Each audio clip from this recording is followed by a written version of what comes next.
សួស្តីពុកម៉ែបងប្អូនជាទីគោរពសូមស្វាគមន៍មកកាន់ Channel ប្រភពឆ្នោតយួនរបស់ Admin ថ្ងៃនេះ Admin មានលេខតម្រុយល្អៗរបស់ឆ្នោតយួនសម្រាប់ចែកជូនពុកម៉ែបងប្អូននៅថ្ងៃទី17 ខែ 12 ឆ្នាំ 2025 នេះដូចនេះ Admin មិនចង់ឲ្យចំណាយពេលវេលារបស់ពុកម៉ែបងប្អូនយូរតោះយើងមកតាមដានលេខតម្រុយរបស់យើងទាំងអស់គ្នាសម្រាប់លេខតម្រុយ2លេខមានលេខ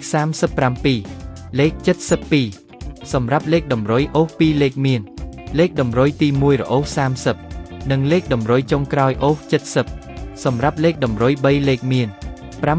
556គុណនិង714គុណសម្រាប់លេខតម្រុយថ្ងៃនេះ Admin សូមជូនពរឪពុកម៉ែបងប្អូនជួបតែសំណាងល្អទាំងអស់គ្នាហេងមានលាភមានជ័យ